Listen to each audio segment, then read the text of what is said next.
Bueno, sigo. El que calla otorga, así que asumo que está todo entendido. Igual lo vamos a hacer, obviamente.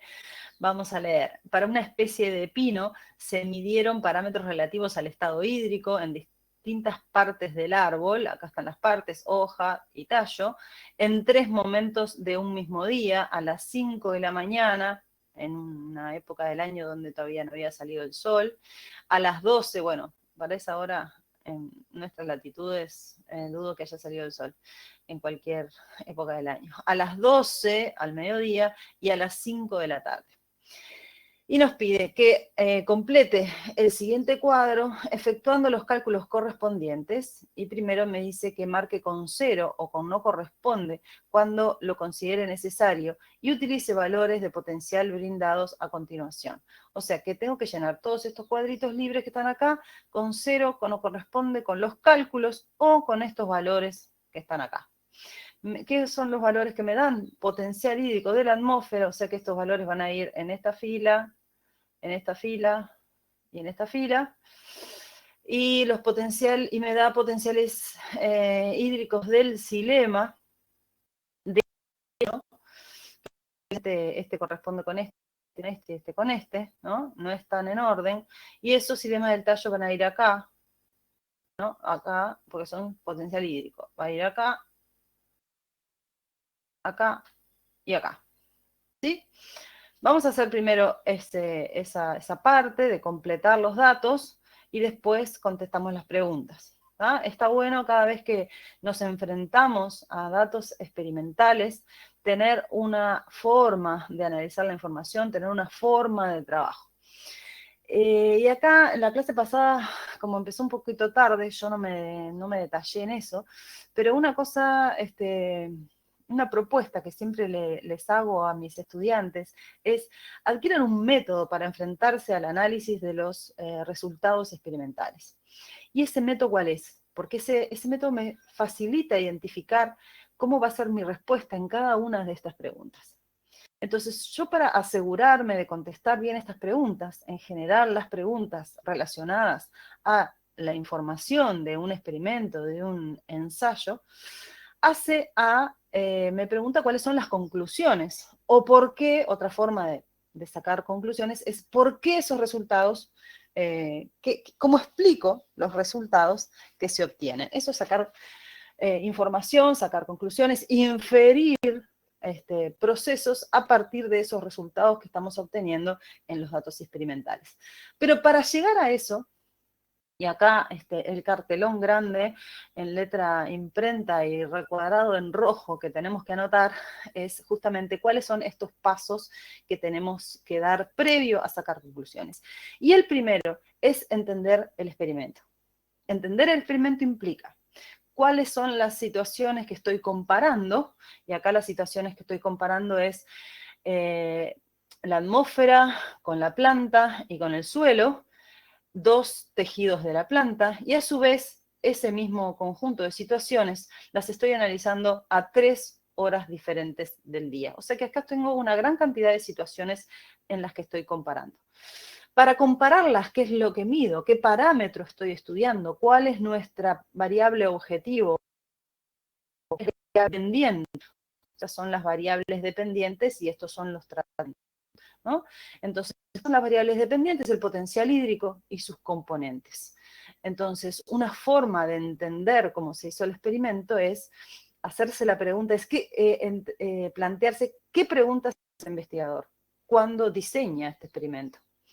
¿Cambia el potencial hídrico, o sea, la energía libre que tiene el agua en la atmósfera respecto de la que hay en la planta, respecto del suelo?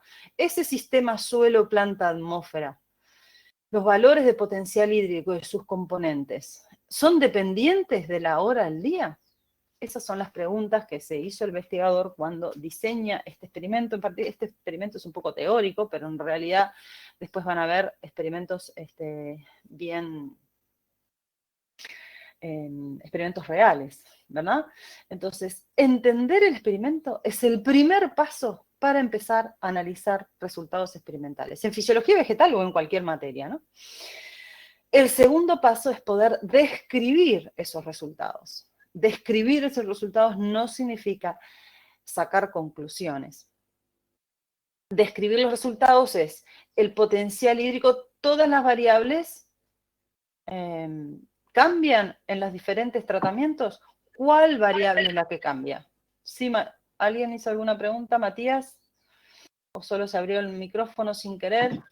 No, se me abrió sin querer. Ok, bien, gracias por responder. Me pueden interrumpir en cualquier momento y es algo que agradecería para darme cuenta de que estoy con personas del otro lado. Bien, entonces, decíamos, la primera etapa es entender el experimento. La segunda es poder describir los resultados. ¿Cuáles fueron las variables de estas que estamos estudiando que realmente cambiaron entre las diferentes situaciones que estoy estudiando? Ese cambio fue positivo, fue a más, fue a menos, es significativo, estadísticamente significativo, tengo información estadística para diferenciar esos parámetros, eso es describir. Entonces, el potencial hídrico sí cambió, el potencial de presión solo en algunos casos, el potencial osmótico en algunos casos, el potencial de matriz tal y tal. Sí, eso es describir los resultados. O sea, a veces nos confundimos, o es muy común, que describir un resultado, pensamos que describiendo el resultado estamos haciendo una conclusión. No, podemos explicar esa conclusión también describiendo el resultado, pero solo con describir el resultado no estamos sacando una conclusión. Es decir, por ejemplo, la atmósfera, acá tenemos claramente 3 valores de potencial hídrico en 3 horas del día. Claramente son bien distintos el potencial hídrico a una hora que a otra, que a otra. Pues adjudicamos a cada hora. Pero está claro que el potencial hídrico cambia según a la hora del día en que estemos hablando. El potencial hídrico de la atmósfera y el potencial hídrico del tallo también son variables que cambian según la hora del día en la que lo midamos. Eso es una descripción. Todavía no estamos concluyendo nada. ¿De acuerdo? Después que entendimos el experimento y pudimos analizar esas variables dependientes, qué factor o qué tratamiento la aumenta y qué tratamiento la baja, entonces vamos a explicar los por qué. ¿Por qué a una hora del día hay menos 40 megapascal de potencial hídrico en la atmósfera y a otra hora hay menos 20 y a otra hora hay menos 5? Ese por qué es la explicación. ¿De acuerdo? Entonces yo les propongo que ustedes utilicen ese método de esas 3 etapas para cuando se enfrenten a una pregunta, a una situación problema donde tengamos datos experimentales. ¿De acuerdo? ¿De acuerdo? ¿Se entendió?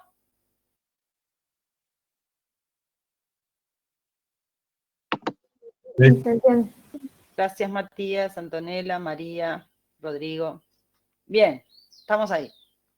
Entonces, lo primero, entendimos, el experimento ya lo entendimos, ¿no? Dana, bien. ¿Pregunta, Dana? No. Ok. Lo primero entonces es, vamos a llenar esas celdas, ¿no? Y como en el ejercicio anterior, lo primero es vamos a marcar los ceros y los no corresponde. ¿Se animan ahí de antemano de una, según los conceptos que ya vimos? ¿Dónde va un no corresponde? ¿Se acuerdan qué es lo que no corresponde? No corresponde es cuando la variable no aplica, no hace o sea, en este caso, los componentes, algunos de estos componentes, no aplican al cálculo del potencial hídrico. En la atmósfera, el potencial de presión osmótico y matricial. Perfecto, en la atmósfera, Rodrigo. ¿Por qué en la atmósfera yo no calculo el potencial hídrico en base a estos componentes? Sino que utilizo la fórmula de RTC por logaritmo neperiano de la humedad relativa. La humedad relativa en la atmósfera es lo que me permite calcular la energía libre de esa agua en la atmósfera. ¿Por qué? ¿Qué diferencia hay entre el agua que está en la atmósfera y el agua que está en la planta? Dijimos.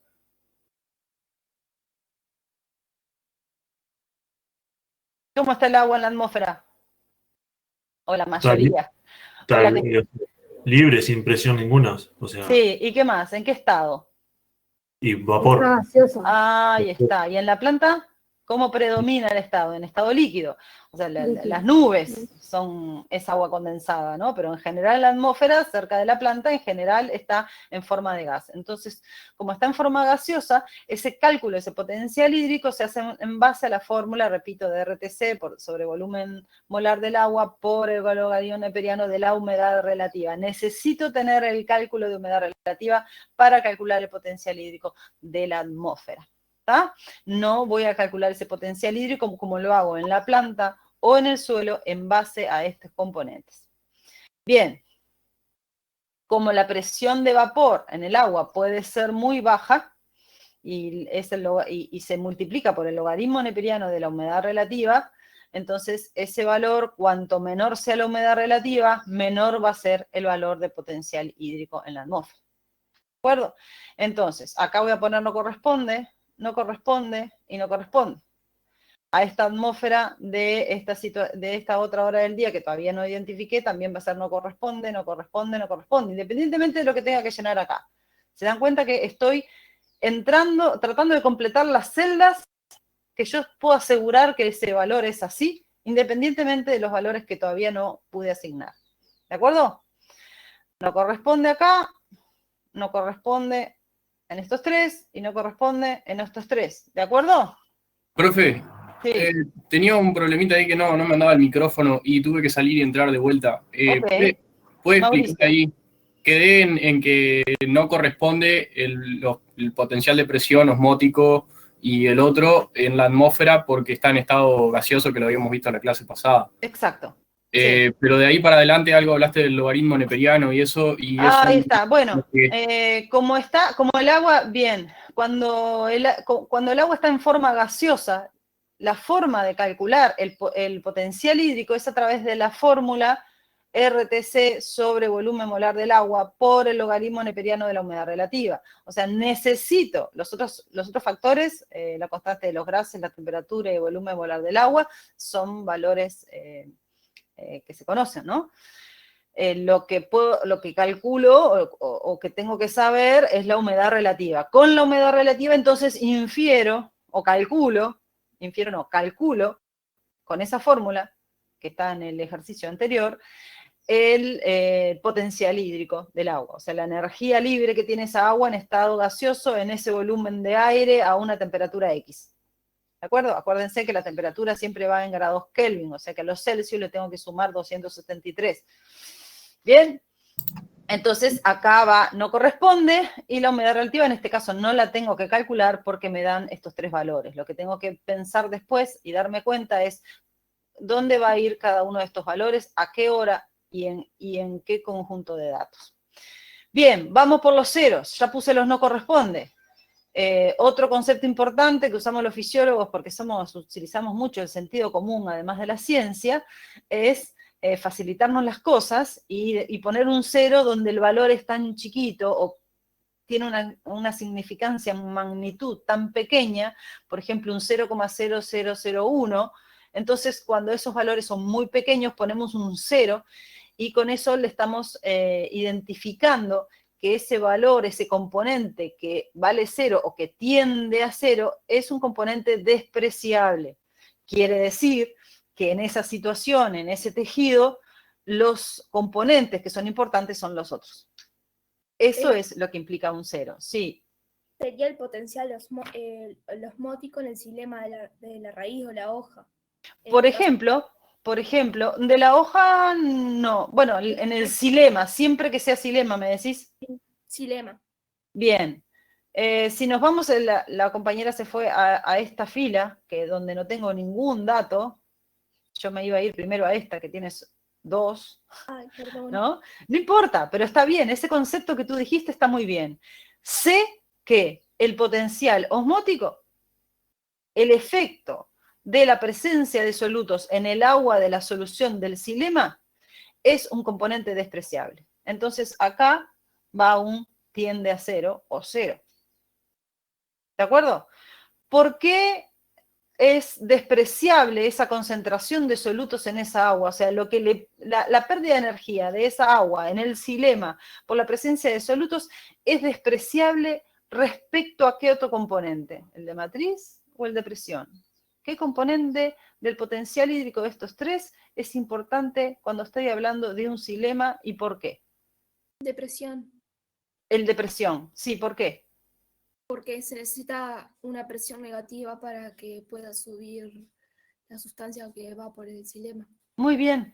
En el xilema, el movimiento del agua en el xilema siempre es ascendente y es causado por ¿qué factor?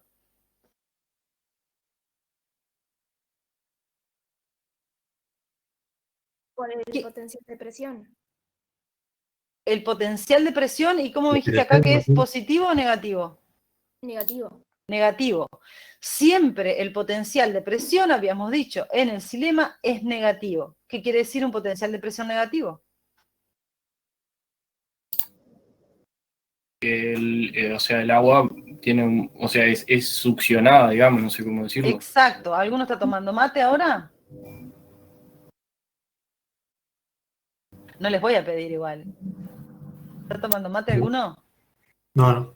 ¿Nadie está tomando mate? ¿Rodrigo no está Sí, tomando mate? ¿Mauricio? ¿Sí está sí. tomando? Bueno, cuando chupás de la bombilla y el agua sube, ¿qué se está generando? ¿Una presión negativa o positiva?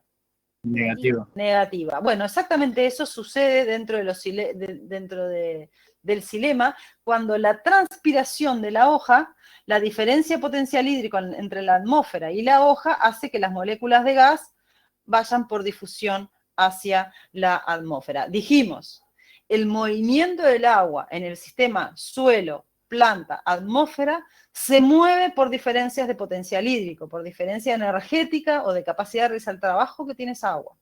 No es que la planta absorbe agua o que la atmósfera le saca agua a la planta. No, el agua se mueve de donde hay más potencial hídrico a donde hay menos potencial hídrico. En general, entre la planta, una planta relativamente hidratada, y una planta y la atmósfera, hay un gradiente de potenciales hídricos muy grande en general y más de día, y más cuanto más temperatura haya, ¿no? Esa diferencia hace que el agua, siempre que haya, ¿qué abierto? ¿Por dónde sale el agua de la planta? Por los estomas. Bien, siempre que haya estomas abiertos, las moléculas de agua que están acá debajo de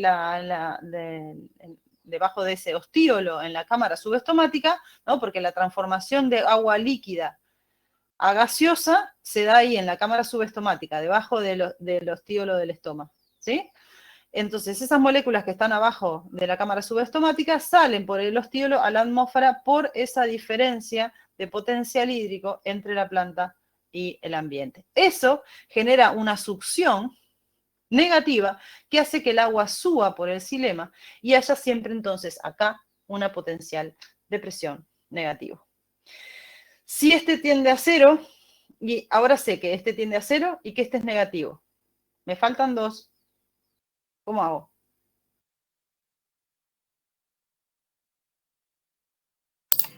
Me parece que el de matriz ahí como que tampoco o es despreciable o no corresponde. Bien, es despreciable. Despreciable. Corresponder corresponde porque puede haber una adhesión a las paredes del xilema, de las moléculas de agua, pero es despreciable. Entonces, este tiende a cero, este tiende a cero, este es negativo, ¿sí?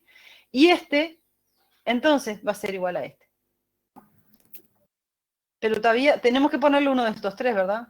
Pero todavía no sabemos cuál, porque no le asignamos una hora. ¿De acuerdo? Entonces, yo sugiero, como estrategia más ordenada, es completar primero todos los ceros, todos los que sé que no corresponden. Todos los que no corresponden ya los pusimos todos. Los que sé que son magnitudes despreciables. Entonces, la compañera acá dijo que el potencial osmótico en el xilema es despreciable. Después, el compañero dice el potencial de matriz en el xilema también es despreciable. ¿Qué otros valores, qué otros componentes son despreciables a la hora de sumar y calcular el potencial hídrico? Me quedan todas estas filas acá. El ¿Dónde más? potencial de matriz en el mesófilo. El potencial de matriz también tiende a cero, es una magnitud despreciable, con lo cual acá me queda que menos 2,7 menos 2,9 me da, ¿cuál es el potencial de presión acá en el mesófilo? ¿Qué les da acá? 0,2. 0,2. ¿Positivo o negativo? Positivo. Positivo, bien. ¿Por qué? Porque si no, no te puede dar menos 2,7 el potencial hídrico. Es verdad, es verdad, me da 0,2 por una suma algebraica, de acuerdo, me tiene que dar positivo sí o sí, si no el potencial hídrico no me da 2,7. Cambio la pregunta. Bien, hay que expresarse bien. ¿Por qué el potencial de presión es positivo en el mesófilo? Porque no asciende, o sea, no hay un ascenso de agua. Lo que va a pasar es que hay un cambio, pero en el mismo nivel. No sé cómo explicarlo. Sí, estoy de acuerdo, es está bien lo que vos decís. En este caso, en el mesófilo no hay un ascenso de agua vía xilema, sino que el agua se está distribuyendo entre las células del mesófilo. ¿Eso es lo que tú quieres decir? Sí, sí. Bien, eso está bien, eso está bien. Sin embargo, cuando podemos tener algún tejido en el cual, por ejemplo, en la corteza de la raíz o en la corteza, en el floema de un tallo, puede haber un arriba y un abajo, pero ese movimiento siempre va a ser por difusión, ¿no? O por difusión facilitada, pero no vía xilema, y también responde a una diferencia de potencial hídrico. Pero ¿qué es lo que explica? No es el movimiento, el tipo de movimiento de agua en sí mismo. ¿Qué es lo que determina que el potencial de presión en el mesófilo va a ser positivo y el potencial de presión en el xilema siempre va a ser negativo? Tal vez por la parte del potencial osmótico. Bueno, en este caso el potencial osmótico es significativo porque estamos hablando de todos los solutos de la célula. Sí, ¿qué más, Juan? Son células vivas, ¿no es por eso? Exactamente, son células vivas. Hay una membrana que está presionando, si esa célula tiene, ¿se acuerdan de cuando poníamos el dibujito de la célula turgente y la célula plasmolizada? ¿Sí? Cuando la célula está turgente, llena de agua, su membrana empuja a la pared y la pared la comprime. Esa compresión que hace la pared sobre la célula, porque la pared es una estructura más rígida que la membrana, eso hace que el agua ahí adentro esté relativamente comprimida y eso le da energía o capacidad de realizar trabajo al agua. ¿Sí? Por eso siempre en los tejidos vivos el potencial de presión va a ser un valor positivo, a diferencia de lo que sucede en el xilema, donde si la planta está transpirando, ¿sí? El agua está succionada y las moléculas están en tensión. Los puentes que unen el oxígeno y el hidrógeno están siendo tironeados, están en tensión. Y por esa adhesión que tienen las moléculas se mantiene ese flujo, ese capilar de agua. Si las moléculas se rompieran o se separaran entre sí, entonces el agua no podría ascender bajo condiciones de tensión negativa. ¿Se entendió todo eso? Hablo capaz que demasiado sin parar. No se entendió, sí. Bien. Entonces, ese es el recuadro en rojo y en imprenta, subrayadito con fluo y todos los chiches que quieran, con los stickers y las animaciones. Es más, los pueden poner en Instagram si quieren. El xilema, el potencial de presión en el xilema es negativo. El potencial de presión en el mesófilo es positivo y no se van a olvidar nunca. ¿Ok? Bien. Ese es el primer, esto ya, entonces tenemos calculado esto acá, tenemos el tallo del xilema no, porque todavía no sabemos qué valor de estos le vamos a asignar, y nos quedan las celditas del suelo. ¿Qué hago con el suelo? ¿Qué componente del potencial hídrico es significativo en el suelo? El de matriz. El de matriz. Bien, ¿los otros dos son significativos? Despreciables. Son despreciables. Entonces acá tiende a 0, tiende a 0, tiende a 0, tiende a 0, tiende a 0, tiende a 0. Entonces, el potencial osmótico acá, ¿cuánto vale? Menos 0,8. Y acá el potencial hídrico vale menos 0,8 y acá el potencial de matriz vale menos 0,8. ¿De acuerdo? Sí. Entonces, ¿qué me falta llenar? Me falta llenar el potencial hídrico del tallo del xilema con el valor de potencial hídrico en la atmósfera. Me falta llenar estos datos de acá. ¿Sí? Y podemos llenar la hoja del mesófilo también. Ah, sí, en otros, bien, acá nos faltó. Acá dijimos que ¿cómo era? 0. Tiende a 0. Entonces, ¿este me da?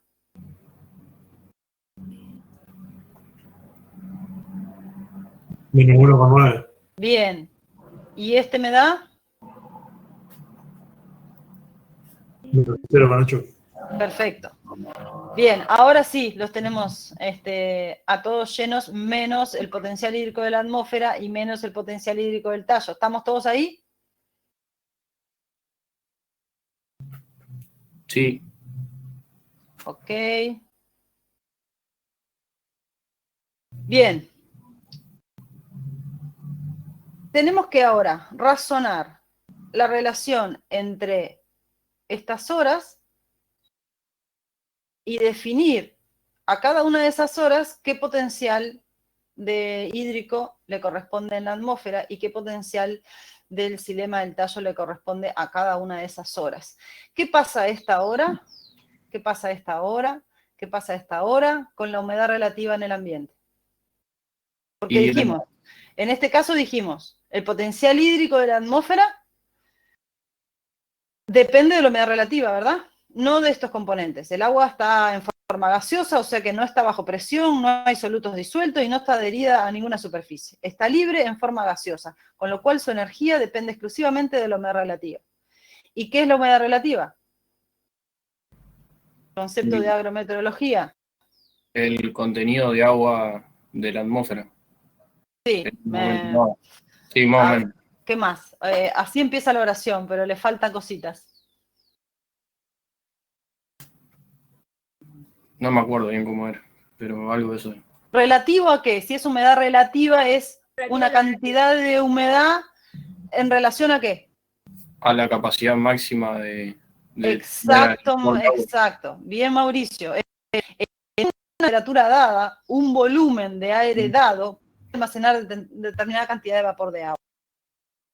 La cantidad que tiene en ese momento en relación a la que podría tener relativa. Esa humedad relativa, cuando la cantidad de volumen de agua es constante, a la medida que pasamos de las 5 a las 12, ¿qué pasó en el día? Salió el sol y ¿qué pasó? Baja la humedad relativa. Sí, ¿por qué? Y porque hay mayor Aumenta la temperatura. Mayor capacidad de la atmósfera de tener. Muy bien. De tener Las dos cosas, una es consecuencia de la otra. Aumenta la capacidad de retener agua porque aumenta la temperatura. ¿Y por qué aumenta la temperatura? Porque el sol calienta la atmósfera. Exacto, porque hay cada vez mayor radiación por la inclinación del sol y por lo tanto hay más radiación, más temperatura y por lo tanto menor humedad relativa. ¿En qué hora del día eso va a ser máximo? Al mediodía. A las 12. ¿En qué hora del día eso va a ser mínimo? A las 5. A las 5. A las de 5. la mañana. Por lo tanto, a las 5 de la mañana. ¿Por qué a las 5 de la mañana es el mínimo? Sí, porque no ha salido el sol. Porque no salió el sol, no hay radiación y la temperatura es la más baja. Entonces a las 5 de la mañana va a haber un potencial hídrico de la atmósfera del más bajo, que sería 5,0. Exactamente. Y un potencial en el xilema de menos 0,8. Perdona, repetime. Y en el xilema de menos 0,8. Correcto. Y la situación esa, eso va a ser a las 5 de la mañana. Sí, 5 de la mañana. Bien, este dato va con esto y esto es a las 5 de la mañana. Bien, y por el razonamiento opuesto, entonces, esto va a ser, ¿a qué hora? A las 12. A las 12 del mediodía. A las 12 y este va a ser a las 12 del mediodía. ¿Estamos de acuerdo? ¿Razonamos todos como identificar con estos datos que tengo acá? O sea, estos datos me están mostrando cierta información que me van a permitir saber a qué sección atmosférica corresponde. El mejor o el peor, esto es el estado hídrico del mesófilo de la hoja. Acá tengo menos 2,7, acá tengo menos 1,5 y acá tengo menos 0,8. ¿Cuál es la mejor condición hídrica de esas tres?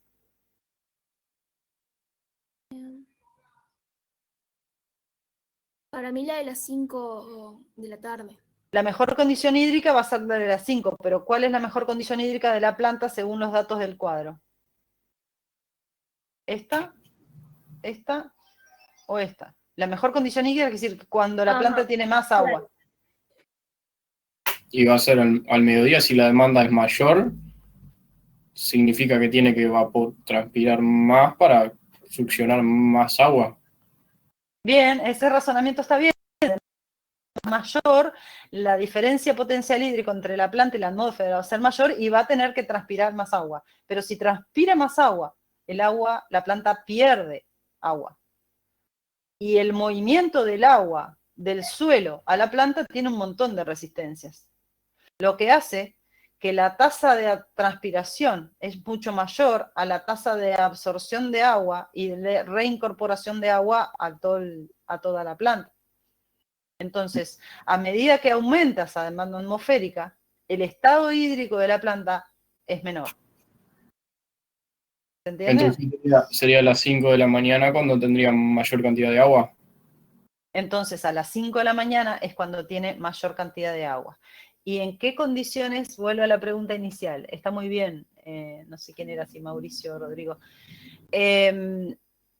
De los datos del cuadro, de estas tres situaciones, ¿dónde tengo la planta mejor hidratada?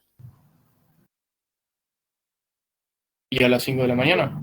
Sí, a las 5 de la mañana, pero no sé cuáles de estas tres son a las 5 de la mañana. Ah, el último. ¿Cuál? El último, el de más abajo. El último, el de potencial hídrico más alto, el de menos 0,8. Esta planta está más hidratada que esta y esta está más hidratada que esta. ¿De acuerdo? Sí, el de las 12 sería el primero. Entonces, este a las 5 de la mañana. ¿Este cuál es? A las 5 de la tarde. A las 5 de la tarde, y entonces este es a las 12 del mediodía. A las 12 del mediodía, cuando tengo el potencial, la demanda atmosférica más grande, tengo el peor estado hídrico de la planta, porque la planta está transpirando tanto que pierde mucha agua a una tasa mayor a la que la repone. Siempre y cuando en el suelo haya agua. ¿De acuerdo? Entonces, ¿qué valor ponemos acá? Menos 40. Menos 40. ¿Acá? Menos 2,4. Bien. ¿Acá? Menos 20. ¿Acá? Menos 1,2. ¿Acá? Menos 5,0. ¿Y acá? Menos 0,8. Ok, perfecto. ¿Sí? ¿Tienen todos los datos esos? ¿Completaron todos el cuadro? ¿Sí? Volvamos a las preguntas entonces. ¿En qué momento del día la planta no estaba transpirando? A las 5 de la mañana. Sí, ¿por qué? Porque no había suficiente, porque la humedad relativa era muy baja.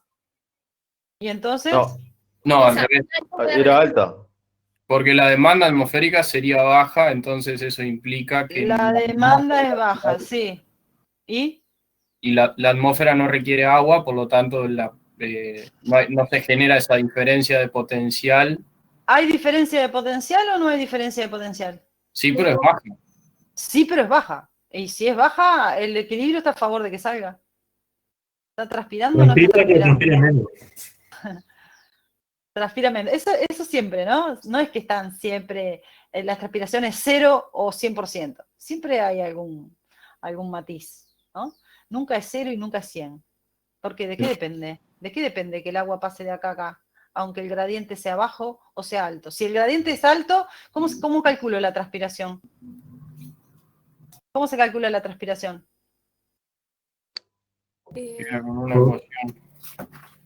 La concentración de vapor de agua sobre la resistencia. Bien, la diferencia de concentración de vapor de agua, o sea, la diferencia de potenciales hídricos, ¿no? Acá hay una concentración de vapor de agua y acá hay otro, porque en la cámara subestomática también está de forma gaseosa, ¿no? Entonces, bueno, no es el mesófilo de la cámara subestomática, ¿no? Ese gradiente, si es muy bajo, bueno, el flujo va a ser bajo. Pero lo divido sobre qué. Ese flujo va a estar retenido por las resistencias. ¿Qué resistencia es la fundamental ahí?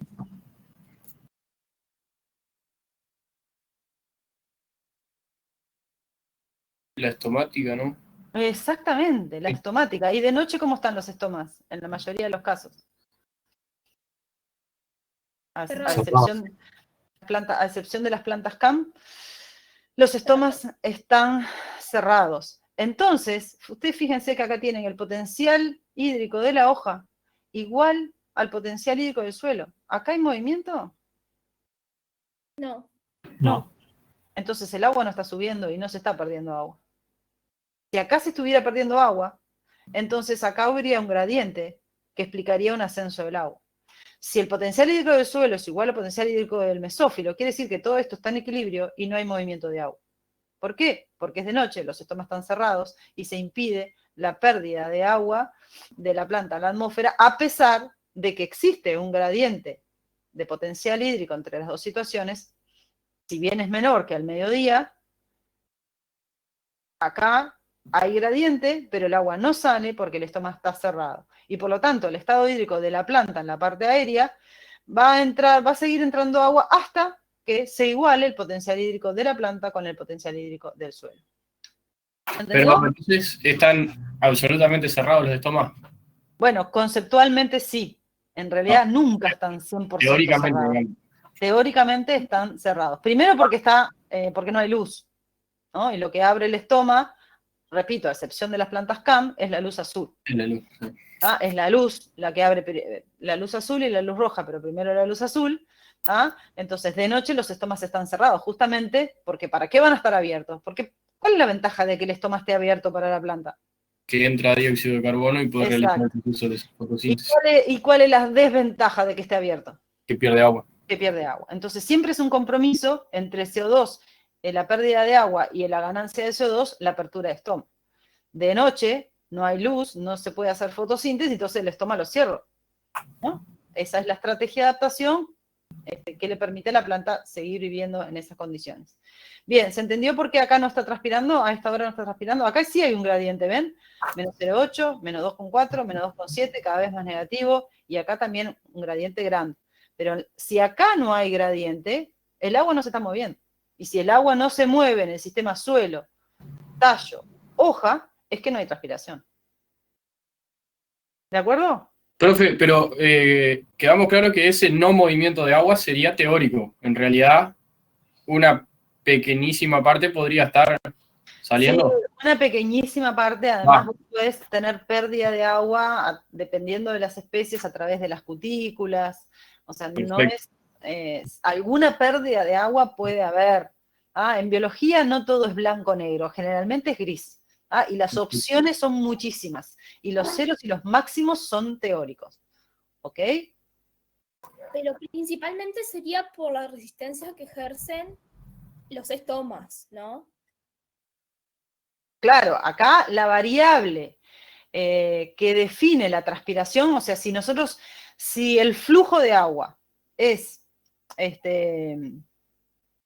ver cómo puedo, si el flujo de agua es en la ecuación la diferencia de concentración de vapor de agua en el aire menos la concentración de vapor de agua en la atmósfera, esa diferencia que es ese gradiente entre potencial hídrico entre las dos situaciones, es esa fuerza motriz. Pero esa fuerza motriz está dividida, tiene un cociente que la disminuye, que es la resistencia. Ahí la suma de esas resistencias, que son la capa límite o la cutícula, pero la más variable y la más importante en magnitud positiva, digamos, que aumenta, es la conductancia estomática. Cuando la conductancia estomática está cerrada, entonces ahí el impedimento es la cutícula.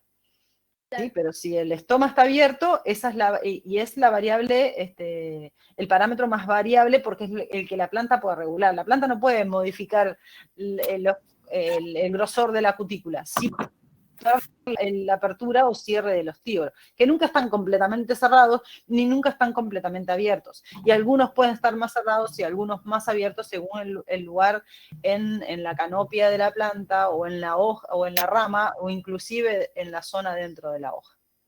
Perfecto, pero también, o sea, la parte de temperatura y que la demanda atmosférica es menor, también está esa parte, ¿no?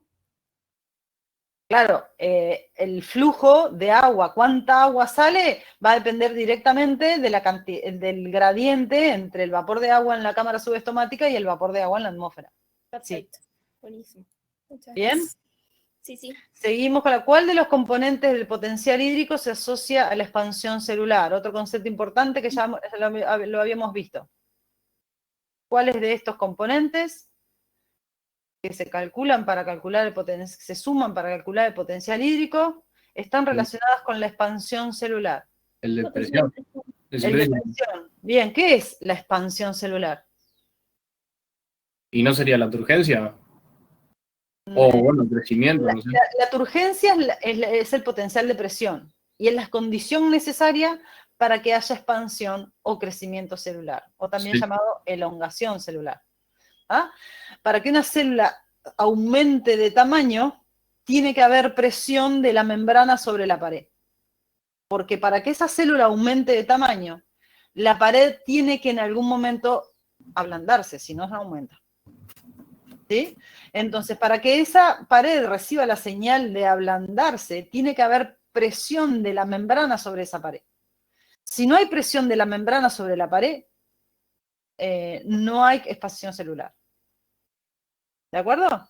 Correcto. Si no hay estado hídrico, no hay crecimiento de los tejidos. Si no hay estado hídrico, no hay crecimiento de los cultivos. Y los agrónomos vamos a desvelar para que siempre haya el mejor estado hídrico posible en esas plantas, porque si no hay estado hídrico, no hay crecimiento. Y por lo tanto tampoco va a haber desarrollo. ¿Sí? A pesar de su respuesta anterior, es suficiente con conocer la magnitud de dicho componente para estimar la tasa de expansión de esas células. O sea, alcanza solo con una expansión con el potencial de presión. ¿Qué otro componente es importante en definir ese estado hídrico?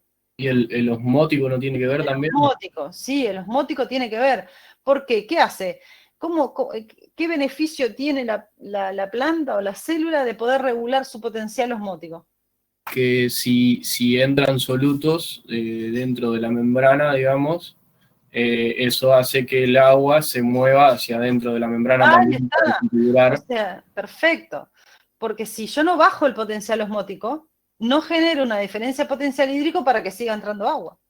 Y para que esa célula crezca, tiene que seguir entrando agua. No solo tiene que estar turgente, sino que tienes que seguir entrando agua.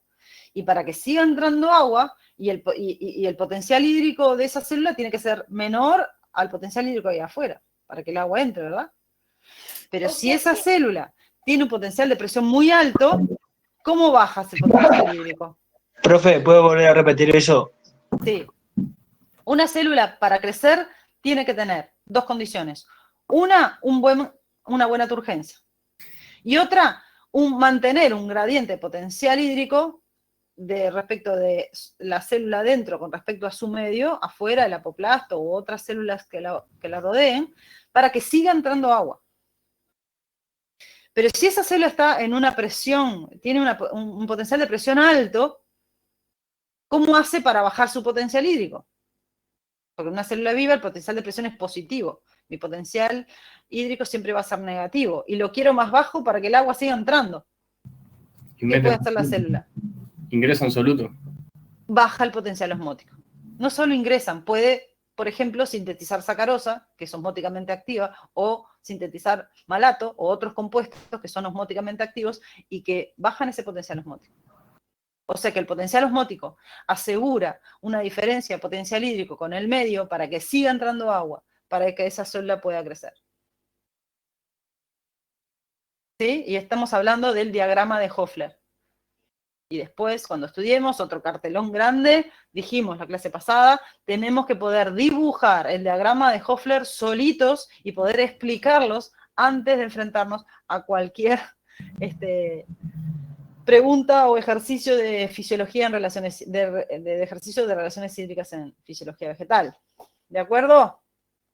Seguimos, si no se nos va a ir toda la clase en este ejercicio que es muy importante, pero bueno. Usando de referencia los datos del cuadro, realice una gráfica de potencial hídrico del mesófilo y del suelo en el transcurso del día. ¿Qué sucede con estos potenciales hídricos durante la noche? Bien, vamos a hacer la gráfica. Si acá tenemos un par de ejes, el eje Y lo vamos a hacer para abajo porque vamos a graficar potenciales hídricos que siempre son negativos, y el eje X hacia la derecha, vamos a poner diferentes horas del día, vamos a poner las 5, las 12 y las 17. Si graficamos primero el potencial hídrico del suelo, a las 5, ¿qué valor tenemos? Menos 0,8. A las 12, Igual. a las 17, Lo mismo. igual. O sea que nos va a quedar una línea paralela al eje X en un valor de menos 0,8. ¿De acuerdo? El mesófilo, ¿cuál me pide que? El mesófilo hídrico, potencial hídrico del mesófilo, de la hoja. Este valor. A las 5, ¿cuánto era? Menos 0,8. Acá tengo la línea de potencial osmótico. Un poquito más abajo, no, en el mismo punto, menos 0,8. En el mismo punto voy a graficar entonces el valor del mesófilo, de potencial hídrico del mesófilo. A las 12, ¿qué valor tengo? Menos 1,5. No. A las 12. Perdón, menos 2,7. Perdón, le erré. Ahí está. Baja. ¿Y a las 17? Y sube un poquito porque te vas a menos. Sube a menos 1,5. ¿No? Entonces en la gráfica de potencial hídrico de la hoja tengo una B así. ¿De acuerdo? Y eso lo vemos fácil acá, donde vemos esta bajada. Acá tenemos el potencial hídrico de la hoja, acá tenemos el potencial hídrico de la raíz, y acá tenemos un potencial hídrico del suelo, pero que en este caso va bajando porque estoy graficando varios días y este suelo se va secando. Esta es la variación, o sea, los potenciales durante la noche, y lo azul y los cuadraditos blancos son los potenciales durante el día. Durante el día, ¿no? Los potenciales hídricos bajan, se hacen negativos, la planta pierde más agua de la que gana, y por eso pierde estado hídrico, y su peor estado hídrico va a ser siempre al mediodía, cuando hay mayor radiación y temperatura. Cuando ese sol baja, se recupera el estado hídrico de la hoja y de la raíz, y se juntan todos acá. En la noche se juntan todos, y ese concepto es bien importante porque siempre se lo vamos a preguntar en un parcial o en un examen, y es clave para los ingenieros agrónomos porque siempre van a ir a ese valor de potencial hídrico en la noche porque es igual al potencial hídrico del suelo. ¿Por qué sucede eso? Porque se cierran los estomas y no hay evapotranspiración significativa. Está bien, ahí se frena la evapotranspiración. ¿Pero por qué se igualan los potenciales hídricos de la planta al del suelo? Y porque entra agua hasta que se logra ese equilibrio. Perfecto, perfectamente, Mauricio. Muy bien dicho. Sucede un día, sucede otro día, solo que el punto de equilibrio cada vez es más bajo en función del contenido de agua que tiene el suelo. Y acá regamos y vuelve todo a este punto. ¿De acuerdo? ¿Qué estado hídrico de estos es lo que banca la planta? ¿O qué costo tiene cada uno de estos descensos hídricos en el rendimiento de mi cultivo? Y bueno, si el costo empieza a ser negativo acá, y empiezo a regar acá. Si el costo negativo de mi rendimiento empieza acá, capaz que vuelvo a regar, empiezo a regar acá. ¿Se entiende la importancia del concepto? Clarísimo. Ok, vamos al siguiente ejercicio, rapidito. Bueno, este ejercicio es más fácil. Y habla de factores de cómo la luz roja y azul y la zeaxantina participan en la regulación de la apertura estomática. Nuestra principal, si somos planta, nuestra principal válvula para medir cuánto estamos perdiendo. Bien, si tomamos en cuenta ese criterio que dijimos antes, primero entendemos el experimento, segundo describimos los resultados, y recién después nos ponemos a sacar conclusiones. Vamos a ver qué nos dicen de este ejercicio. En 2 genotipos de Arabidopsis, creciendo, tenemos 2 genotipos. Ahí ya nos está diciendo que está comparando, uno de los factores de las situaciones que está comparando son los genotipos. Tengo 2 genotipos de Arabidopsis. Creciendo bajo luz roja, o sea, están con luz, se estudió la respuesta de la apertura, mi variable de estudio, apertura estomática, frente al agregado de luz roja o azul. No es otras 2 condiciones que estoy comparando. O sea, está comparando 2 genotipos y 2 tipos de luces. ¿no? Y la variable de estudio es la apertura estomática. Los genotipos evaluados fueron uno normal, o esta abreviación viene de wild type en inglés, del genotipo salvaje o silvestre, y un mutante que tiene inhibida la producción de la zeaxantina. No puede sintetizar zeaxantina. ¿Se acuerdan lo que era la zeaxantina? Era como una sustancia que bajaba el pH aumentando la concentración de CO2, ¿puede ser? No me acuerdo. Ahí está. Sí, es un compuesto, es un pigmento. Ahí va. Es un pigmento cuya activación depende del pH del lumen del cloroplasto. Ahí está. ¿No? Ahí. Y ese pH está definido por el CO2. Bien, es un pigmento clave en la apertura y cierre del estómago. ¿Qué datos me da? El CO2 durante el experimento fue normal, 380 partes por millón, es una concentración de CO2 normal en la atmósfera. Después me dice la apertura estomática antes de la luz agregada, esta luz roja y esta azul que son los tratamientos, fue aproximadamente de 1,7, o sea que la planta ya estaba con cierto grado de apertura de los estomas porque había luz. Y esa luz era de 150 micromoles de fotones. O sea, la planta estaba con luz y en determinadas situaciones tenemos grupos de plantas, ¿no? ¿Cuántos grupos de plantas tenemos?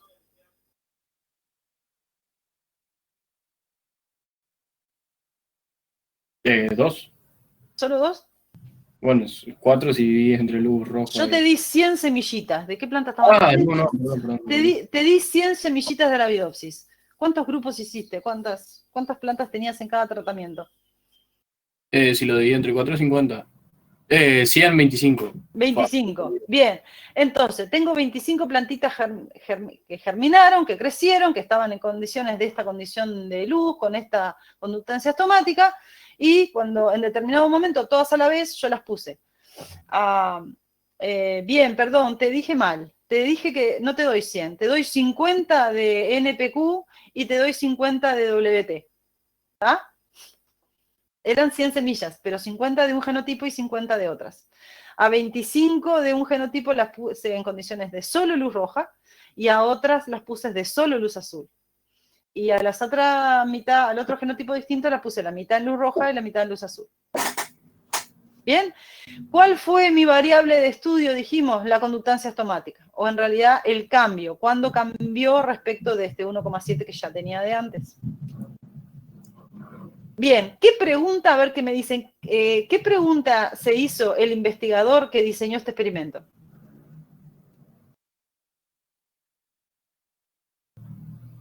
¿Y cómo influye la zeaxantina en cuanto a la conductancia estomática?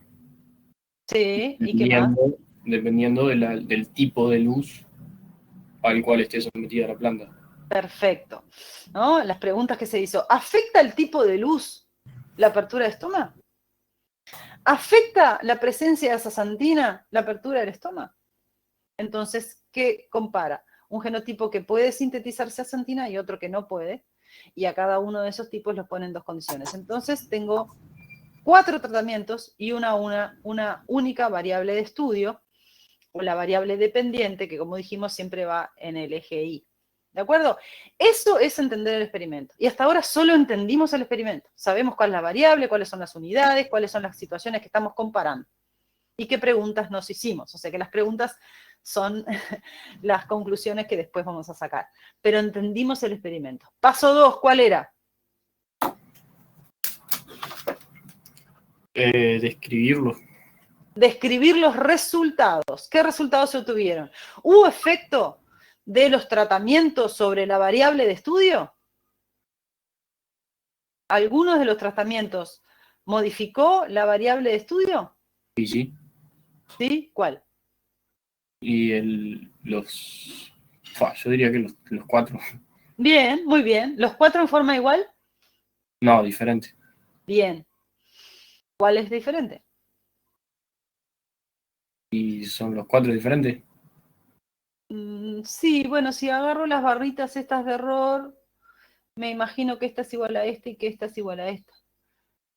Lo que está claro es que considero si esta barrita de error nunca se superpone con una de estas 3, entonces esta es significativamente diferente de estas 3. Y entre estas 3 no hay diferencias. Si bien ninguna es 0, o sea que hay un cambio, en todas hay un cambio, ¿no? En ninguna hay 0. Acá hay un cambio de 0,3, acá más o menos 0,28, acá un cambio de 0,21, ¿ah? Respecto de la conductancia que había antes. Sin embargo, en el tratamiento wild type sometido a luz azul, el cambio es significativo y hay un incremento significativo de la apertura estomática respecto de la que había antes.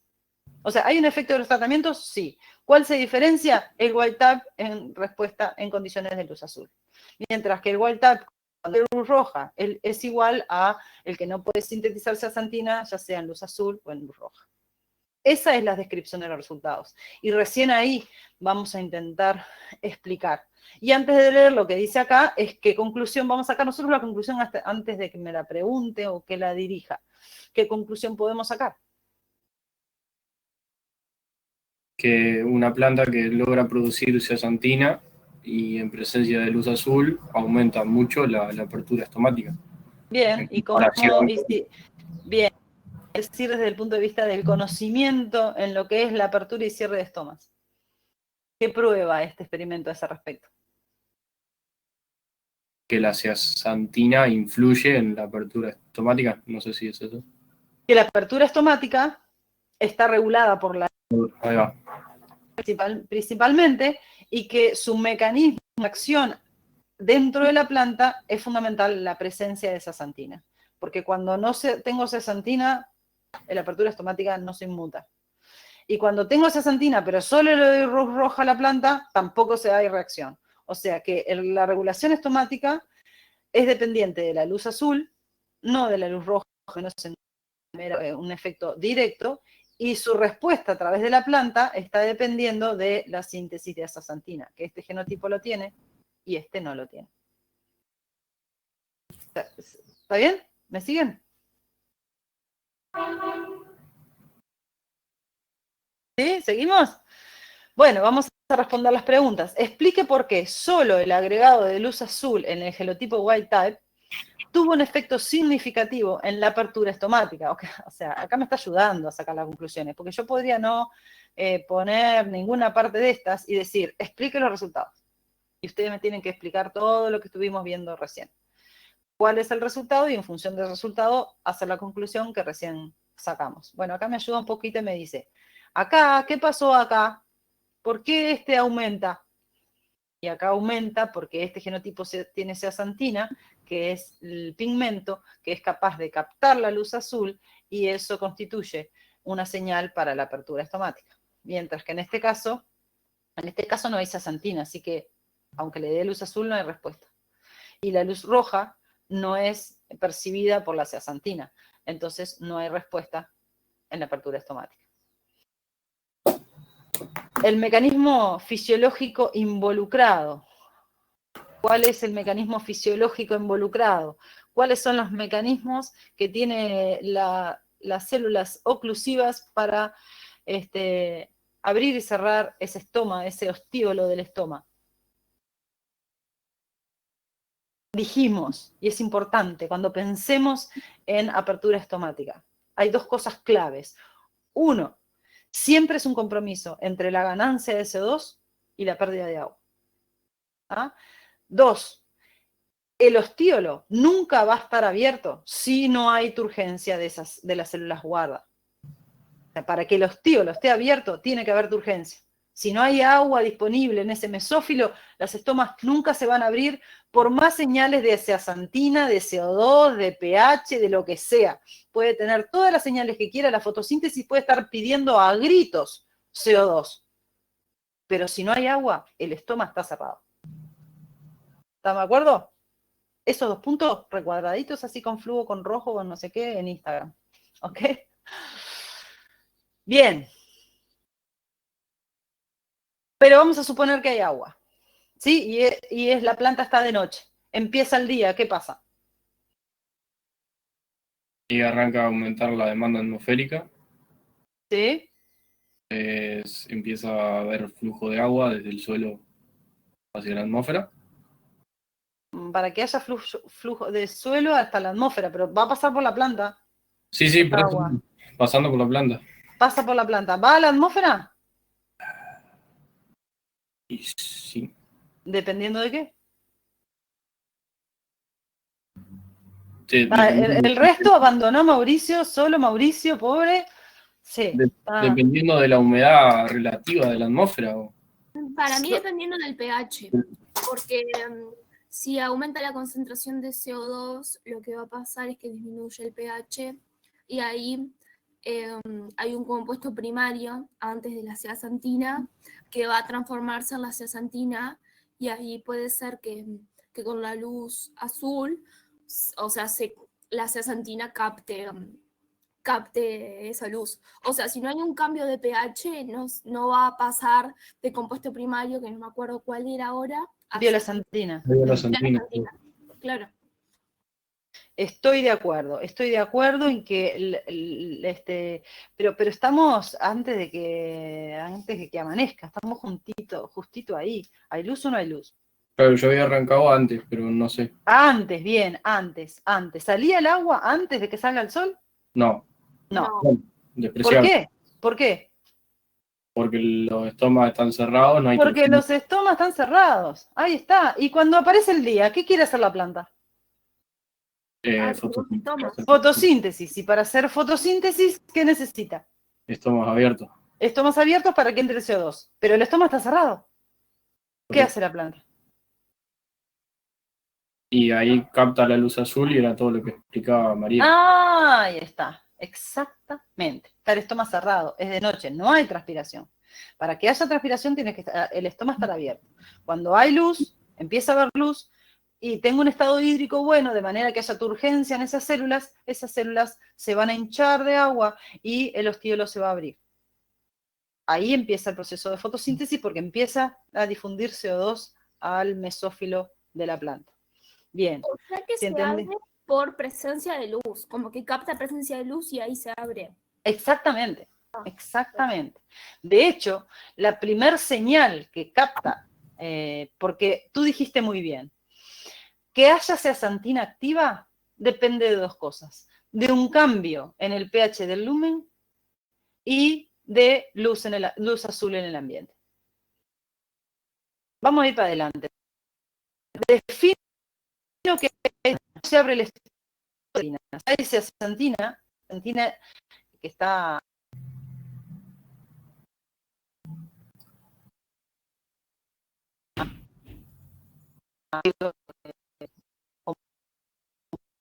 hasta la tepeasa, la membrana. A mí se me está cortando todo, no sé si soy yo solo o si hay alguien más que se le corta. Sí, a mí también. Bien. Ahí sí puedes arrancar de vuelta en que capta la señal de la luz. Ahí está. Empiezo de nuevo. Para que el estoma se abra, tiene que haber una señal proveniente de la zeaxantina. La zeaxantina se tiene que activar. Si no hay zeaxantina activa, la tepeasa no se entera. Y lo que tiene que suceder para que entre agua es la tepeasa saca protones y esta diferencia de potencial electroquímico entre la salida de cationes facilita la entrada de otro catión, el potasio, que es osmóticamente activo.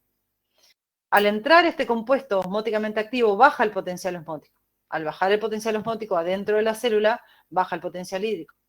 Si baja el potencial hídrico de esta célula en relación a la que la rodea, por ejemplo, la célula oclusiva, la célula guarda del estoma, genera una diferencia de potencial hídrico entre afuera y adentro que hace que el agua entre a la célula del estoma. Entonces, la célula del estoma se hincha y el ostiolo se abre. ¿De acuerdo? Ese es el proceso por el cual el estoma se abre y se cierra. Por lo contrario, si ese tejido está perdiendo agua, se está deshidratando porque la capacidad de absorber agua es baja, porque hay muy poco agua en el suelo, entonces el agua tiende a salir de las células del estoma, entonces sale, se va el potasio, la ATPasa no puede hacer nada, se pierde agua, se pierde turgencia y el estoma se cierra. ¿Ah? Mientras, repito, cuando el estoma está cerrado, el ostiolo está cerrado porque las células están sin turgencia. Para que esas células que abren el ostiolo ganen turgencia, se hinchen y ese ostiolo se abra, tiene que activarse la tepeasa, salir protones, entrar potasio. Este potasio baja el potencial osmótico. Entonces baja el potencial hídrico de la célula. Se genera un gradiente de potencial hídrico entre la célula y el ambiente que hace que entre agua, sube el potencial de pared y el ostiolo se abre. Esa parte del mecanismo es puramente físico y se debe al movimiento de agua. ¿Ah? Pero todo ese proceso de pérdida, de generación de diferencia de potencial hídrico, de entrada de agua y de turgencia de esa célula y de ostiolo abierto, se produce por una señal de la zeaxantina. La zeaxantina es quien manda un mensaje, acá dice mensajero secundario, porque es un mensajero que está dentro de la célula, que le dice al ATPasa, prendete porque necesitamos que entre CO2. ¿No? ¿Quién le avisa que necesitamos CO2? La zeaxantina. ¿Y cómo sabe la zeaxantina que se tiene que abrir el estómago? Porque captó luz azul. Como es un pigmento, dice, luz azul, se viene el día a laburar. ¿No? El otro compuesto, el otro proceso que regula la activación de la zeaxantina es el pH del lumen, de los tilacoides acá. ¿Cómo se modifica ese pH? Por la concentración de CO2. ¿No? Inteligente la planta, porque no solo está midiendo la luz azul que está llegando, sino que está midiendo el CO2 que tiene en ese mesófilo. Y si está midiendo el CO2 que tiene el mesófilo, está respondiendo a la fotosíntesis que está teniendo. ¿No? Entonces, la luz roja, que viene junto con la luz azul, porque cuando el sol sale, irradia en todas sus longitudes de onda, ¿no? Al empezar la luz roja activa la fotosíntesis, y la fotosíntesis empieza a consumir ese CO2 que hay en el mesófilo. Entonces la concentración se baja. Entonces es otro mecanismo por el cual se activa la zeaxantina y hace que el estómago se mantenga turgente y el ostiolo abierto. Entonces, ¿cuáles son los mecanismos que regulan la apertura y cierre de estomas? Son la luz azul, a través de su efecto directo, activando la zeaxantina, y la luz roja, a través de su efecto indirecto, vía fotosíntesis, modificando el CO2 interno y por lo tanto el pH celular, también activando la zeaxantina. ¿Se entiende? Mi duda es cuál es la diferencia entre luz azul y luz roja. Bien, si vos te vas a, ahora cuando termine la clase, ponés imágenes de luz par o luz visible, o cuáles son la radiación solar, el espectro de radiación solar. Y tenés dentro de ese espectro de radiación solar, dentro que están las frecuencias de ondas de radio, las de tele, las ondas gamma, ¿no? El infrarrojo, dentro de ese espectro de radiación de la luz solar, hay una que va entre los 350 y 700 nanómetros, que es la luz visible, esa que a veces en ejercicios en la escuela hemos descompuesto con un espejo y se forma el arco iris. Esa es la luz visible y es el rango de luz que la planta utiliza en la fotosíntesis, ¿no? Dentro de la cual está la amarilla, la verde, la roja, la violeta, ¿sí? La única que la planta no usa es la verde, porque si no, no veríamos la clorofila verde. Lo que la luz, un objeto es del color de... ¿sí? Pero la luz solar, y lo que llamamos la luz fotosintéticamente activa, o la luz par, es entre los 350 y los 750 nanómetros. La luz azul está en torno al 400, la luz roja está entre el 600 y el 700. ¿Está bien? Pero tú tenés que verlo en un esquema, cuál es esa línea de longitudes de onda diferentes con sus colores diferentes. ¿Respondí la pregunta? O para por lo menos entender cuando vayas a buscar esa información, entenderla mejor. Sí, gracias. Cuando hablamos de los efectos o de los estudios de la luz roja o la luz azul, obviamente estamos en una situación, en un laboratorio, tenemos una cámara de crecimiento donde yo puedo filtrar las calidades de luz que están llegando. Yo le puedo poner un filtro, entonces ese filtro me impide el pasaje de la planta solo con luz azul, no lo puedo hacer en condiciones ambientales. En condiciones ambientales la radiación solar tiene todas las longitudes de onda. Cuando la luz y ustedes lo van a ver cuando estudian fotosíntesis, una cosa es la calidad de luz, o sea, diferentes longitudes de onda, que tienen diferentes relación con su energía, y otra cosa es la energía total que está llegando y que es utilizada en la fotosíntesis. Una cosa es calidad de luz, y eso ahí hablamos de fotoperiodismo y fotomorfogénica, y otra cosa es cantidad de luz, y ahí hablamos de fotosíntesis. Acá estamos hablando de dos efectos. Acá estamos hablando de efecto de calidad de luz, porque tenemos un pigmento especializado en responder y abrir el estómago en respuesta a esta señal de la luz azul. Y acá tenemos un efecto de fotosíntesis, donde la luz roja o cualquier otra luz está consumiendo el CO2 dentro del mesófilo, eso baja el pH del lumen, activa la zeaxantina para que el estómago se siga abriendo.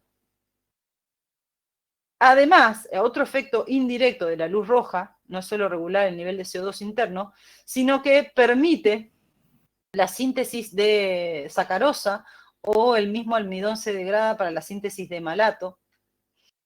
Acá no está la sacarosa, pero la sacarosa proveniente de la fotosíntesis puede ser otro compuesto que se diluya, igual que el potasio. Y si acá se diluye malato o sacarosa, ¿qué pasa en esta solución de la célula?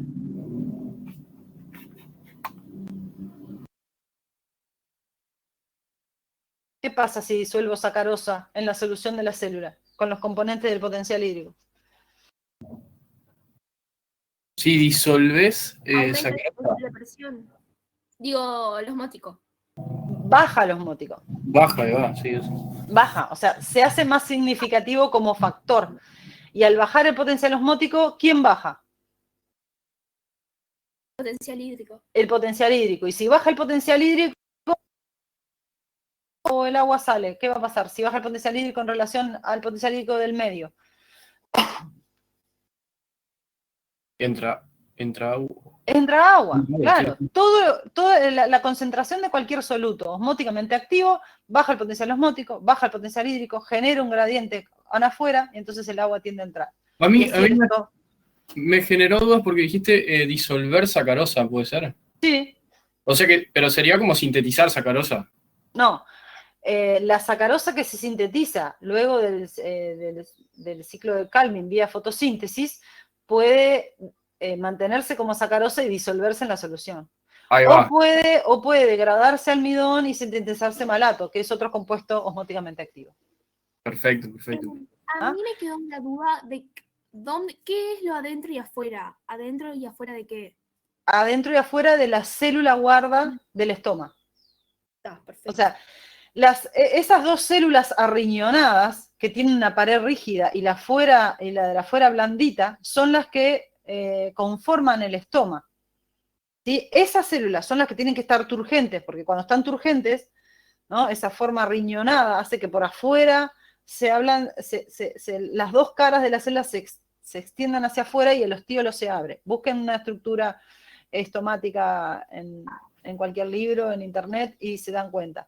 Cuando esas dos células guarda, o las dos células que conforman el estómago, están turgentes, ¿sí? El ostiolo se abre, porque una de las paredes se curva hacia adentro. Las paredes se curvan hacia adentro, si las células así, cuando están poco turgentes, el ostiolo está cerrado. Cuando se llena de agua, si esta es la célula acá y así, esa turgencia hace que las paredes internas que conforman el ostiolo se curven hacia adentro de la célula, entonces el ostiolo se abre. Pero para que el ostiolo sea abierto, la célula tiene que estar turgente. Son esas dos células. La relación entre para que entre agua a esas células que conforman un ostiolo abierto, tiene que haber un diferencia potencial hídrico con la célula de al lado.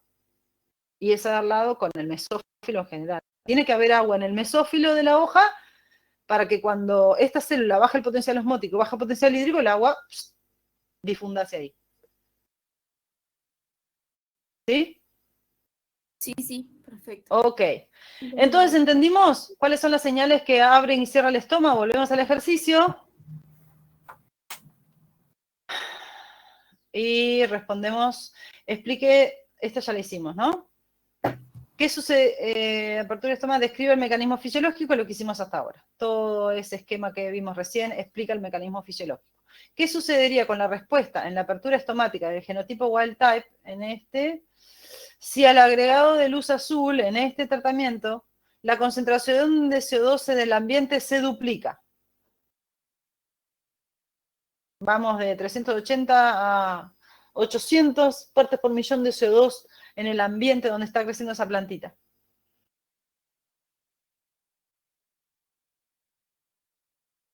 Si miramos el esquemita acá.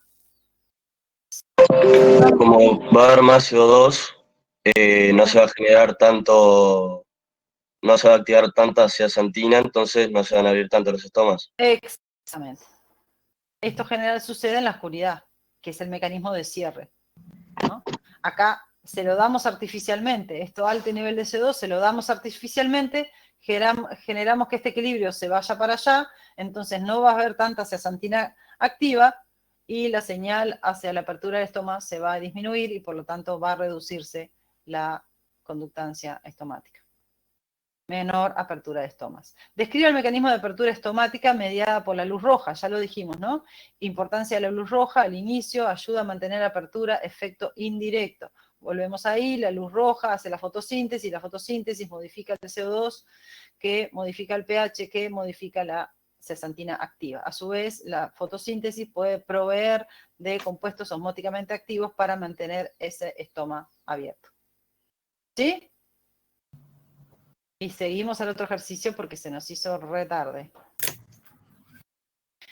En un ensayo para caracterizar la respuesta fisiológica de dos especies de poroto frente a condiciones de déficit hídrico, ¿no? Estrés hídrico por falta de agua, se midieron los siguientes parámetros. Ya me está diciendo cuáles son las variables de estudio. Longitud del tallo y de la raíz, contenido relativo de agua, conductancia estomática, concentración de prolina, es un compuesto osmóticamente activo que sintetizan las plantas en respuestas a diferentes estrés. Las determinaciones fueron realizadas previo al inicio de los tratamientos. Antes que empiecen los tratamientos, en el día 0 se midieron todas estas variables en el conjunto de plantitas que tengo. Y a los 7 días de iniciados los tratamientos, se volvió a medir y los tratamientos son sin el control, sin déficit hídrico, y con déficit hídrico se le pone polietilenglicol, que es un compuesto hipotónico que genera un potencial hídrico muy bajo en la solución en la que están creciendo esas plantas. Para el tratamiento de déficit hídrico, las plantas fueron regadas con una solución de 10% de polietilenglicol, que equivale a un potencial osmótico de menos 0,4. ¿Ah? Le baja el potencial, es como si pusiéramos las plantas a crecer en agua con sal. ¿Ah? Le estamos dando agua, pero esa agua tiene tanto potencial osmótico que tiene un potencial hídrico que le va a complicar pasar de la solución a la planta. ¿De acuerdo? Bien. Por eso hace mal la inclusión de las sales en el agua y por eso a veces tenemos que medir la conductividad eléctrica de las aguas de pozo. Y más en cultivos intensivos, donde nosotros estamos haciendo fertirriego y vía fertirriego además le agregamos más sales porque la queremos fertilizar. Entonces tenemos un agua que estamos sacando de un pozo que está lleno de sales y además le infiltramos esa agua de riego, fertilizantes que aumentan el potencial osmótico. Al final estoy regando con agua salada, agua de mar, y se complica. Eso es un factor de regulación bien importante cuando en sistemas intensivos estamos utilizando fertirriego y agua de pozos pesadas. Bien, ahí está, fue el mensaje tecnológico por lo cual tenemos que saber de estas cosas. Bien. Toda la información que me da, volvamos a la parte 1 del análisis de resultados. ¿Cuál es la primera etapa que tenemos que hacer cuando analizamos resultados de un ensayo? Dijimos.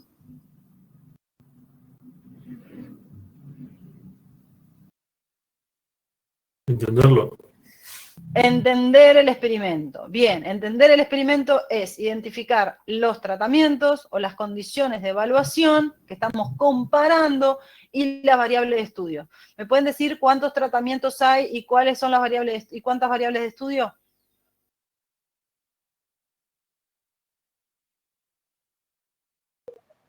¿Seis tratamientos?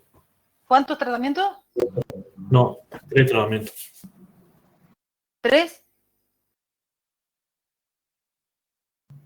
3 para cada planta, para cada especie.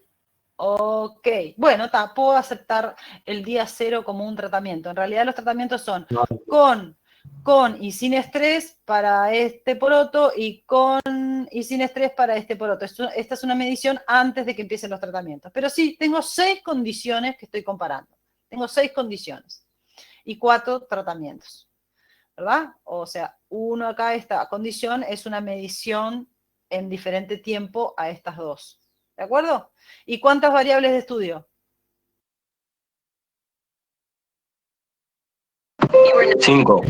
5. Longitud de la raíz, longitud del tallo, contenido relativo de agua, conductancia estomática y concentración de prolina. Bien, eso es entender el experimento. ¿Afecta el estrés hídrico el crecimiento de la raíz o el crecimiento del tallo? ¿Afecta el estrés hídrico la conductancia estomática o el contenido relativo de agua? ¿Afecta el estrés hídrico el contenido de prolina? ¿Hay diferencias en esas respuestas entre este Phaseolus y este Phaseolus? Esas son las preguntas que hizo el investigador cuando diseñó este ensayo. Bien, hasta ahí entendimos el experimento. Parte 2, describir los resultados. Vamos por partes, ¿no? Vamos a primero agarrar una especie y después la otra y vamos analizando variable por variable. ¿El estrés hídrico afecta el crecimiento de la raíz en el acutifolius? De acá para acá no cambió. Pero de acá para acá, el crecimiento de la raíz aumentó cuando la planta estaba en condiciones de déficit hídrico. ¿De acuerdo? ¿Qué pasó en el crecimiento del tallo? Este aumentó un poquito y este bajó. Y este aumentó un poquito y este aumentó menos. ¿Bien? Profe, ¿qué significa la A, las A y las B? ¿Y ustedes no hicieron métodos 1? Ah, serían las letras de... No, métodos 1, no, métodos 2. Bueno, métodos 2 mejor todavía. Las letras de Tukey y eso, Exacto, esas son las letras de Tukey. ¿Qué te dicen letras diferentes? que hay diferencia significativa entre 2 tratamientos. ¿Y eso qué quiere decir? Que hay efectos de los tratamientos. Ahí está. Que quiere decir que esta diferencia entre 10 y 19, esa diferencia en valor numérico, se debe al efecto del tratamiento y no del azar. Mientras que acá, entre este 10 y este 13, el 13 es más grande que el 10. ¿Ah? Pero esta diferencia no se debe al tratamiento. Se debe, o sea, perdón, esta diferencia entre 13 y 19, estos 6 puntos, estos 6 centímetros de diferencia, se deben al tratamiento y no al azar o al error experimental. ¿Ah? Eso es lo que dice la estadística. Porque los valores pueden ser diferentes, pero no representan el efecto de los tratamientos. ¿Cuándo representan el efecto de los tratamientos? Cuando la letra es diferente. Entonces, si aparecen letras, me voy a fijar en las letras. ¿De acuerdo? Y no puedo decir, acá el crecimiento de la raíz es mayor que acá. No, porque la estadística me dice que esos 2 tratamientos, dada la varianza que tiene esa variable, esa diferencia se debe al error y no al tratamiento. ¿De acuerdo? O sea que eso también podría ser, profe, de crecimiento normal de la planta. Podríamos tomarlo como eso. ¿Cómo? Ahí donde dice 10 y 13, entre el día 0 y 7, que no tiene diferencia casi, sería crecimiento normal de la planta. O sea, no tiene nada que ver con el tratamiento. Claro, o sea, si no hubiera efecto de tratamiento, acá tendría que ser, en realidad, no hubo mucho crecimiento entre el día 0 y el día 13. Podría haber habido, así como hay acá, ¿no? Ah, O sea, claro. la raíz acá no creció de un día para el otro, el tallo sí. Bien, bien. El tallo sí. Solo que si vemos esta diferencia, si bien son significativos, este fue menor, significativamente menor que acá. No entiendo, ¿Bien? si tiene la misma letra, es que la diferencia no es significativa. Exacto. Ah, está. Que la diferencia no se debe al tratamiento. O sea, no es significativa. ¿Y qué quiere decir que no se debe al tratamiento? Que se debe al error experimental. Bien, entonces, estas dos variables cambiaron entre el control y el tratamiento, y el déficit hídrico. ¿Cambió el contenido relativo de agua? No. ¿Cambió la conductancia estomática? No.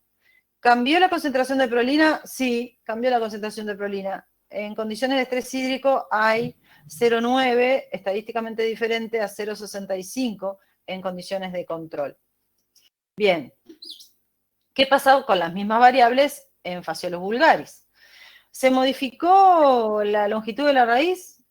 No. Entre los tratamientos, no. Sí creció la raíz desde el día 0 al día 7, pero no, estas crecieron igual entre las plantas que estaban bien hidratadas y las que tenían déficit hídrico.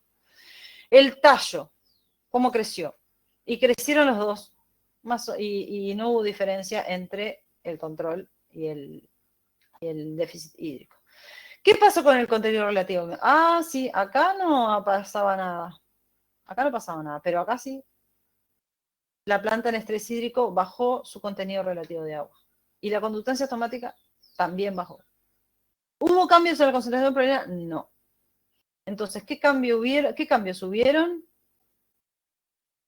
Hubieron estos cambios acá y hubieron estos cambios acá, que si hacemos la relación entre, dividimos este valor entre este, nos da estos valores.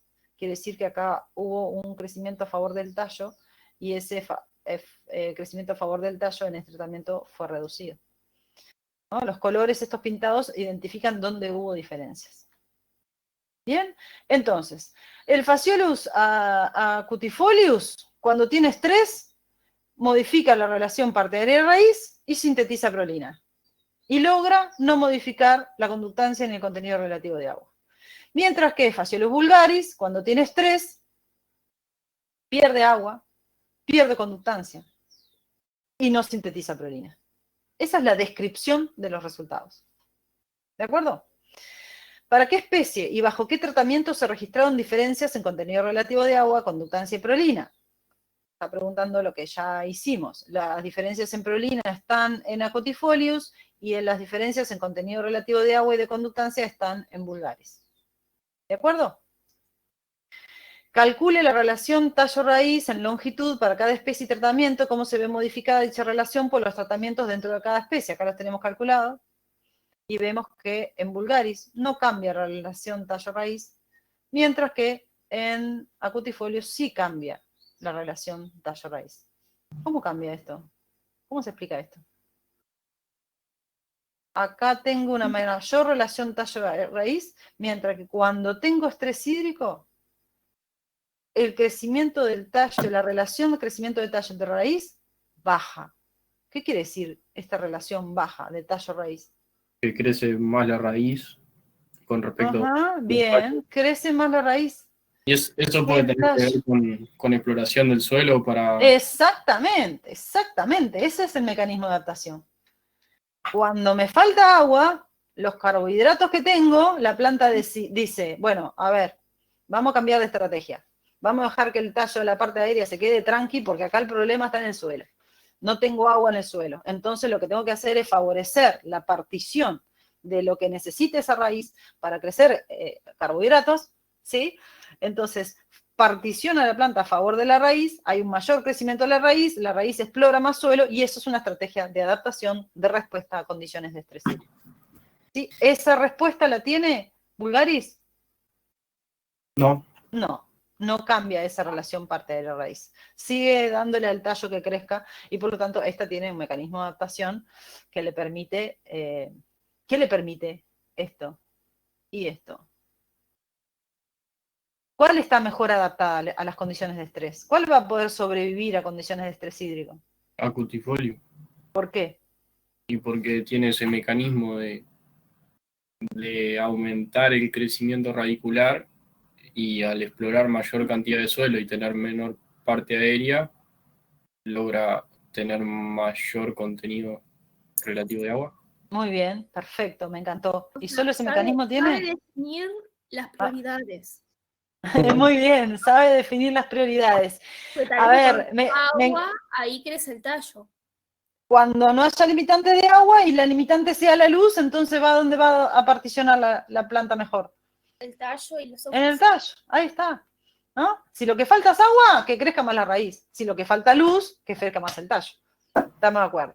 Bien, pero la planta no, a pesar de que yo casi que creo que las plantas piensan, en realidad no tienen actos voluntarios. Lo que tiene son mecanismos de adaptación, ¿no? Entonces, nosotros estudiamos hoy procesos que son mecanismos de adaptación.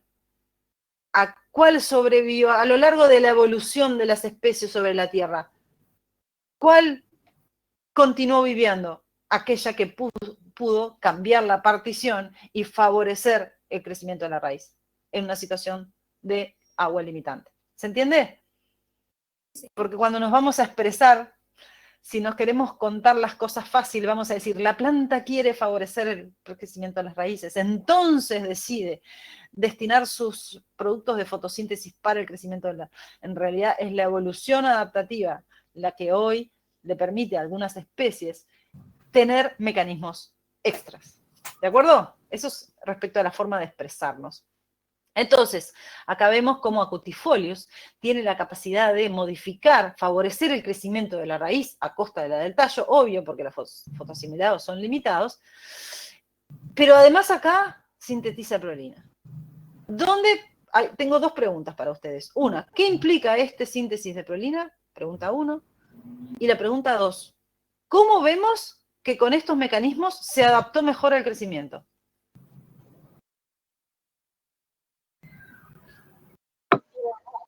Lo de que se adaptó mejor al crecimiento lo ves porque tiene mismo contenido relativo de agua. No hay Ahí un cambio. está. No perdió agua, señores. Miren, no perdió agua. Estaba en una condición de oferta de agua en la solución en la que estaba creciendo, que no sabemos, sabemos que tiene glucol, pero no sabemos cuál es el sustrato. Tenía situación hídrica más complicada, sin embargo, no pierde agua. ¿Y por qué no pierde agua? Por el mecanismo de adaptación. Por Por la este mecanismo. Sigue explorando más suelo y puede aumentar ese volumen total de agua. ¿Y además? ¿No entra ahí también la síntesis de prolina? Sí, claro, es lo que quiero que me cuenten por qué. Eso ni idea. Dijimos que la prolina es un compuesto, desde el punto de vista osmótico, activo. Entonces sí. Porque genera mayor gradiente y por lo tanto Exactamente. entra más agua, Sí, ¿gradiente de qué? de potencial hídrico. ¿Entre dónde y dónde? Y entre las hojas y el suelo, la planta y el suelo, Entre la planta y el suelo. ¿Y por qué se genera mejor gradiente? porque disminuye el potencial osmótico, por lo tanto el potencial hídrico también va a disminuir y se va a generar ese gradiente. Perfecto, me encantó. ¿Sí? Entonces, estos dos mecanismos me explican que se mantiene el contenido del agua. ¿Y solo esto me explican? ¿Cómo sé que esa planta está bien hidratada, además? Está mejor hidratada que esta. ¿Por la conductancia estomática? Exacto, porque puede mantener los estomas abiertos. Si estuviera complicada desde el punto de vista de agua, los estomas los cierra. Esta puede mantener la turgencia de los estomas y mantenerlos abiertos y por lo tanto puede seguir haciendo fotosíntesis. ¿Se entiende? Sí. Ok, muy bien. Identifique y explique los mecanismos de respuestas al déficit hídrico impuesto por cada una de las especies, es lo que estuvimos discutiendo. ¿Ah? Esta planta no sintetiza prolina, no puede. Este mecanismo se llama ajuste osmótico. Cuando las plantas pueden bajar el potencial hídrico de sus raíces para que el gradiente sea favorable a la entrada de agua por incrementar los solutos en solución, se llama ajuste osmótico. Y uno de los compuestos más significativos en ese ajuste osmótico es la prolina. La otra estrategia que pueden tener ustedes en el manual, habrán visto cómo hay diferentes tipos de tolerancia, de resistencia o de escape al estrés. Una especie puede evadir el periodo de seca durante el verano, acortando su ciclo y pasando ese periodo de verano en estado de semilla. O puede mantenerse activa o tener un ciclo largo o mantenerse creciendo durante ese ciclo de alta demanda durante el verano con otras estrategias de resistencia o de adaptación, como pueden ser el ajuste osmótico o la modificación del tallo, de la relación tallo-raíz. ¿De acuerdo? Esta especie no sintetiza prolina, no puede ajustar su potencial hídrico radicular, no puede favorecer el crecimiento de las raíces, entonces pierde agua y su peor estado hídrico hace que esos estomas se cierren y además va a crecer menos porque si no tiene estomas abiertos no hay CO2, no hay fotosíntesis, inicio de turgencia, no hay crecimiento celular. Esta, la vulgaris, no tiene estos mecanismos y por lo tanto va a ser peor su respuesta al déficit hídrico. ¿Está bien? Perfecto. Ok, seguimos. Bueno, acá está el dibujito de la célula plasmolizada, ¿se acuerdan? Que es importante poder visualizar cuándo hay presión de la célula sobre la pared y de la pared sobre la célula y cuándo no hay presión. Cuando no hay presión, el potencial de presión es 0 y el potencial hídrico es igual al osmótico, ¿no? Y en una célula viva, el potencial de presión siempre va a ser positivo. ¿Cuándo el potencial de presión es negativo? Dijimos. Células muertas. Ejemplo, xilema. Muy bien. Siguiente ejercicio. Bien, este es más fácil todavía. ¿Quién me hace el cuentito de...? Bueno, vamos a leer primero. Con el objetivo de caracterizar las respuestas de una variedad de cebada sensible a estrés por exceso hídrico, acá tenemos un problema de anegamiento. El anegamiento es en los sistemas productivos en Uruguay son muy comunes debido a que A la saturación del suelo con agua por las arcillas que hay en el BT, ¿no? exactamente, muy bien. En muchos suelos, en los suelos en los que hay BT, como brunosoles, vertisoles, planosoles, muy diferenciados, ¿sí? Esa capa de arcilla hace que el drenaje interno sea malo y se mantenga sobre ese BT una alta saturación de los macroporos de ese suelo, ¿no? Eso es un problema en muchos cultivos en nuestras condiciones. Y eso hace que sepamos manejar muy bien el drenaje en los cuadros en los que estamos cultivando, ¿no? ¿Y qué problema es para las plantas esa saturación de los macroporos? ¿Por qué es un problema para las plantas esa saturación de los macroporos? Disminuye la concentración de oxígeno en el suelo, entonces las raíces no respiran. Ahí está, porque las raíces también respiran. A veces nos olvidamos, como todo tejido vivo, tienen mitocondrias que van a necesitar oxígeno para generar ATP. Si no hay aire en forma gaseosa en el suelo, las plantas no pueden acceder a ese oxígeno, las raíces no pueden acceder a ese oxígeno, entonces hay hipoxia o anoxia, ¿no? Bien, en esas condiciones se realizó un experimento en el cual se evaluó el crecimiento. Se evaluó, cuando dice se evaluó, me está diciendo cuál es la variable de estudio. Evaluaron el crecimiento y midieron peso seco, y midieron la concentración de solutos y solubles, carbohidratos, y midieron la concentración de nitrógeno como nitrato en la parte aérea y en la raíz. A su vez, se efectuaron cortes de raíz para determinar la presencia de aerénquima. Los resultados obtenidos están en el siguiente cuadro. Bien, ¿cuántos tratamientos tengo y cuántas variables de estudio nos presentan? 2 tratamientos y 6 variables. Y 6 variables. Muy bien. Vamos a ver los resultados. El peso seco de la parte aérea se modificó en condiciones después. Sí. ¿Por qué 6 variables? 1, 2, 3, tengo concentración el peso seco en la parte aérea, peso seco en la raíz, concentración de carbohidratos en la raíz, concentración de nitrato en la raíz, presencia de aérea, y después la relación entre estos dos. Pero esa no está en el... Yo no la tengo. Bien, esa no está, esa me pide que la calcule. Está. En realidad es una propiedad, es una variable calculada a partir de estas dos. En realidad las variables originales o directas, de medición directa, son estas 5. Después calculo esta otra variable, que también es una variable, pero es una relación de las dos primarias.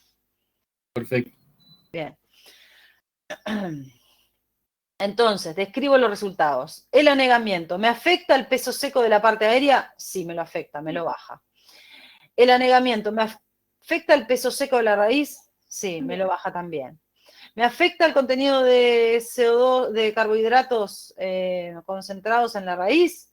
Y aumenta. Me los aumenta. ¿Qué pasa con el nitrógeno? Se aumentan en condición de anegamiento. ¿Qué pasa con el aerénquima? Hay síntesis o formación de aerénquima en esas plantas. Bien, eso es describir los resultados. El anegamiento me afecta la mayoría de las variables. ¿Ah? Todas me las afecta, porque acá hay diferencia, acá hay diferencia, acá hay diferencia significativa, y acá no hay análisis estadístico, pero de 0 a 67 asumo que sí. ¿Ah? Dice, ¿por qué el anegamiento es una situación de estrés? Ya lo dijimos, falta de oxígeno, hipoxia, anoxia, cambio en el metabolismo. Bien. Calcula la relación parte de la raíz y explique los resultados. Bien. Bueno, explique los resultados. Acá tenemos un aumento de la relación parte aérea-raíz. ¿Es que la planta está favoreciendo la parte aérea? ¿En condiciones de falta de oxígeno en el suelo? ¿Qué es el aerénquima? El arénquima es el tejido, no sé bien si son células muertas, pero básicamente es como que las raíces intentan llegar a la superficie para respirar, digamos, y entonces que entre oxígeno desde el aire, digamos. Exacto, la forma que tienen las raíces de acceder al oxígeno es generar tubos, como una especie de snorkel, ¿sí? Como un snorkel, para que el oxígeno se le llegue del aire que hay en la atmósfera, ¿no? Entonces, y eso implica muerte de células para que esos tejidos de las raíces queden súper porosos por donde ese aire de la parte aérea fluya. Al ser muy poroso, su peso seco se reduce. Ah, pero eso es una consecuencia de la aerénquima. ¿Dónde está la información más significativa? Está acá. Dice, ¿a qué atribuye las diferencias entre tratamientos en la concentración de carbohidratos nitrógeno en la raíz? Y acá, ay, no tengo acá sin respuesta. Bueno, no vale mirar acá. ¿Por qué se concentran los carbohidratos y el nitrógeno en la raíz cuando la raíz está negada? Porque necesita disminuir el potencial osmótico para no sé. Está bien el razonamiento, pero no aplica a esta situación. O sea, la planta acá no quiere, el problema que está pasando no es que no está entrando agua. El problema es que no tiene oxígeno ese tejido. Es más, agua hay demasiada. Sí, por eso me quedé callado. Y algo que tenga que ver con la energía por los carbohidratos, no sé. Y sí, ¿por qué no le puede llegan carbohidratos a la raíz? No entendí la pregunta. ¿Por qué le llegan carbohidratos a la... ¿Por dónde y por qué le llegan carbohidratos a la raíz? ¿Para qué? Para que suban, o sea, toda la planta. ¿Para? ¿Eh? O sea, es la entrada para nutrir toda la planta. Eso justifica la existencia de la raíz, ¿no? La raíz es un anclaje y además va a interaccionar con la solución del suelo y con la SIC del suelo para que puedan entrar aquellos nutrientes y además interacciona con el suelo y para que por diferencia potencial hídrico entre el agua. Esa es la función de la raíz. Sí. Pero ¿por qué llegan carbohidratos a la raíz y por dónde? Y les llegan por el floema, creo. Muy bien. Y les llegan para que pueda cumplir las células de la raíz su metabolismo. Exacto, son Y células glucosa vivas no. y necesitan respirar. Para respirar necesitan carbohidratos o esqueletos carbonados para quemar vía respiración oxidativa. Pero para oxidar a esos esqueletos carbonados, ¿qué necesita? Oxígeno. Oxígeno, que no tiene. Si tiene poco oxígeno, se van a quemar menos esos esqueletos carbonados. Entonces se da una vía anaeróbica. Puede darse una vía anaeróbica, pero en la medida que eso es una respuesta posterior y que va a depender de cada especie, puede ocurrir eso.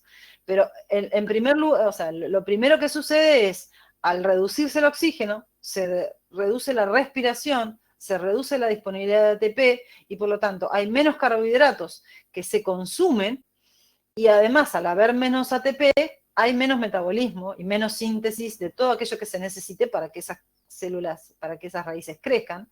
Entonces, los carbohidratos son fuentes para dos cosas, para respirar o para crecer, ¿no? Son las dos cosas por las cuales la planta o cualquier ser vivo utiliza los carbohidratos, sean autótrofos o sea heterótrofos. O los respira o los utiliza como andamio para formar proteínas, fosfolípidos, ADN, enzimas, lo que necesite. ¿De acuerdo? Entonces, si hay poco oxígeno, la respiración se frena. Si se frena la respiración, hay poco ATP, baja el metabolismo, los carbohidratos no se consumen y esos esqueletos carbonados que son el andamio para moléculas más grandes no se están utilizando. Y entonces, como no se están utilizando, tampoco tengo dónde poner al nitrógeno. No puedo sintetizar proteínas y ese nitrógeno queda en forma de nitrato. Por eso, al bajar la respiración y al bajar el metabolismo, hay una concentración de los carbohidratos y del nitrato que vienen vía floema de la parte aérea. Pero no sería para aumentar la cantidad de ATP, sino porque no hay otro destino posible para esos carbohidratos, digamos, es como que se acumulan.